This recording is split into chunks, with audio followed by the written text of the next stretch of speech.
주목되는 이야기는 많은 분들이 이제 기본소득과 관련된 이야기를 하고 계실 거예요. 최소한의 인간다운 삶을 보장하겠다. 취지는 이렇게 이전부터 있었습니다만 사실 그 경제력이 뒷받침되지 않는 계층에서 과연 어느 정도 금액이면 이것이 가능할 것인가 이 부분도 궁금하기도 할 것 같아요. 어떤 제도입니까? 네, 올해 예산이 국가 예산이 513조입니다. 예. 그리고 그 복지 예산이 대략 3분의 1 수준인 150조 이 정도 수준인데요. 예. 만약에 이제 기본소득으로 국민 개개인에게 월 30만 원을 지급하려면은 연간 180조 원의 재정이 필요합니다. 예. 즉 아직은 막대한 재정이 필요한 정책이다 보니까 모든 현재 선별적인 복지 정책을 한꺼번에 기본소득 제도로 이제 변경하는 것은 아무래도 이제 한계가 있습니다. 예. 그래서 이제 더구나 이제 저희 경기도는 지방 정부 아니겠습니까? 지방 정부 차원에서 이제 가능한 이제 부분 기본소득으로서 정책적 우선순위를 이제 사회적 취약계층으로 전락한 우리 청년의 삶을 응원하고 청년의 체업 역량을 강화하기 위해서 예. 청년 기본소득 제도를 이제 실시하고 있는 것이고요. 이제 더 부가적으로 이번에 이제 농민 기본소득까지 시행하려고 하는 것입니다. 아직은 예산의 그 제한된 예산 범위에서 정책적 우선순위를 고려할 수밖에 없는 조건이고요. 예. 그리고 이제 경기도에서는 기본소득형 이제 국토보유세를 추진하고 있습니다. 아까 얘기했던 이제 재원 마련이 그 현실적으로 좀 어려운 여건에서 그 국가의 사실 토지 공개념을 얘기하고 있는데 지금 대한민국의 부동산 불로소득 문제는 아주 심각한 수준입니다. 네. 전체 대한민국 GDP 2018년 GDP가 1,840조 정도 되는데 예. 그중에 25%가량이 부동산 불로소득입니다. 이 부동산 불로소득의 문제를 해결하면서 동시에 이제 그것을 이제 국토보유세로 걷어서 기본소득으로 이제 네. 나눠주자는 정책이 이제 기본소득형 이제 국토보유세인데 이것을 추진하면은 이제 OECD 지금 평균 보유세 실효세율이 0.33%인데요. 예. 이 정도 수준으로만으로도 보유세를 높여도 국민 개개인에게 연간 30만 원 정도의 기본소득을 지급할 수 있는 재원이 마련이 됩니다. 그리고 이것은 이제 본인들이 국토보유세로 내는 것보다 받는 게 더 많은 기본소득으로 받는 게 많은 혜택을 받는 계층이 이제 90% 이상이 될 것으로 보입니다. 그러면은 이제 국민 대다수가 혜택을 보고 예. 또 부동산의 그 불로소득도 좀 더 막을 수 있는 그런 정책, 그러니까 일거양득의 정책이 되지 않을까 예. 이렇게 생각합니다. 자, 이전에는 이제 박람회라 하면은 여러 가지 볼거리들이 있는 그런 행사를 생각하실 텐데 또 취업 박람회라는 것이 있기 때문에 여러 가지 구직자들이 정보를 얻기 위한 박람회도 많이 최근에 열리고 있는데 기본소득과 관련한 박람회를 여신다고요? 어떤 내용입니까? 예, 경기도에서는 지난 4월 29, 30일 양일간에 걸쳐서 2019 대한민국 기본소득 박람회를 열었습니다. 예. 이때 그 컨퍼런스에만 12,000여 명이 참석을 했고요. 예. 연 방문객은 3만여 명이 넘게 성황리에 이루어졌고 그 대한민국 사회에 기본소득을 처음으로 의제화했습니다. 예. 그래서 이제 이번에 2회 대회에서는 그 기본소득을 대중화하고 세계화하는 그 계기로 삼고자 준비를 하고 있고요. 여기에는 약 30여 명의 해외 국내 기본소득 저명 인사들과 예. 그다음에 국내에서도 약 30여 명의 석학들이 함께 모여서 컨퍼런스도 진행하고요. 그다음에 이제 기본소득 주재관 그리고 예. 지역화폐 체험관, 전국의 명물들이 모이는 골목 삼정 이러한 것들을 실제로 예. 거기에 도입해가지고 그 사람들이 좀 즐길 수 있고 볼 수 있고 살 수 있는 그러한 체류형 박람회도 아울러 될 수 있도록 준비하고 있습니다. 예.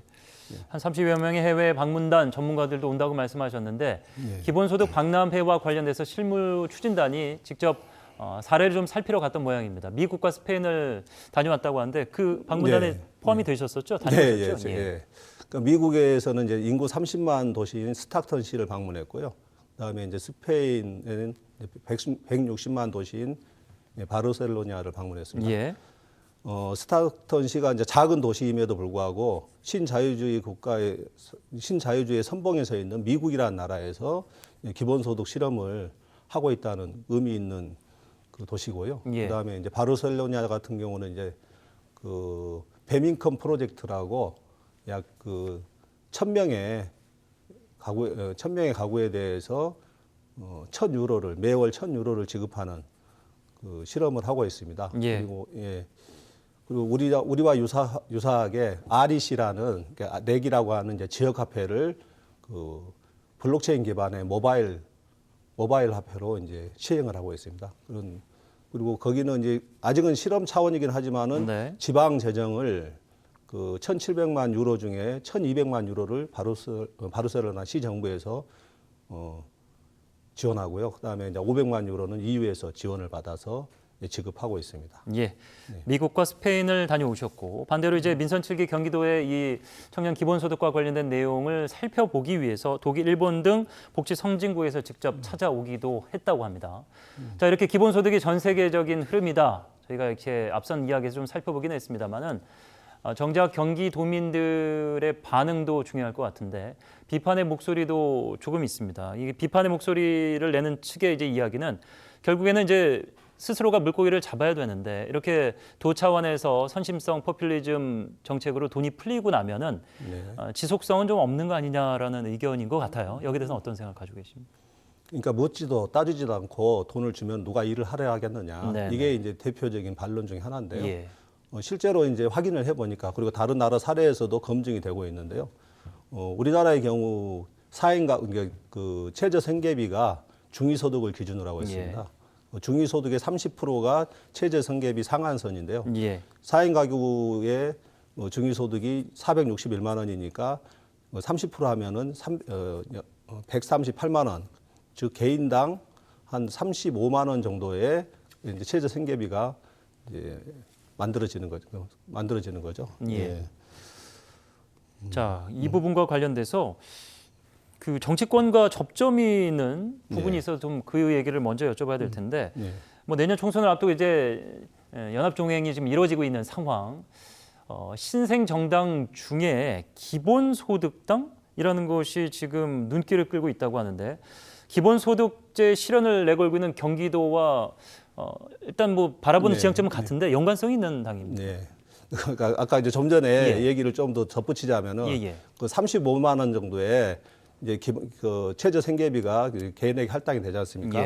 근데 그마저도 개인에게 소득이 발생하면은 그게 공제가 됩니다.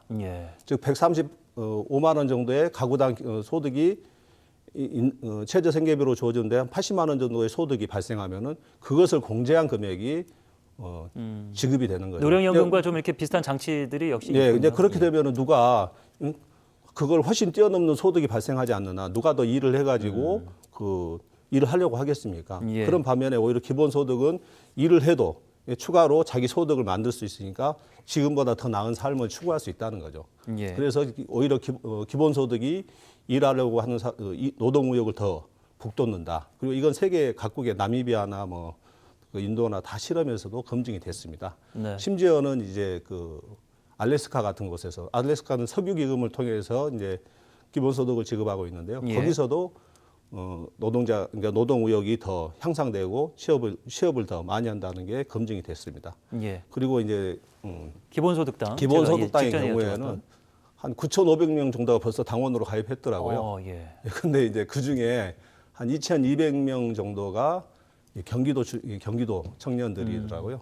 그러니까 아무래도 이제 경기도 청년들이 청년 기본소득을 받다 보니까 이쪽 여론도 있고 해서 많이 가입하지 않았는가 그렇게 긍정적으로 좀 해석을 해보고요.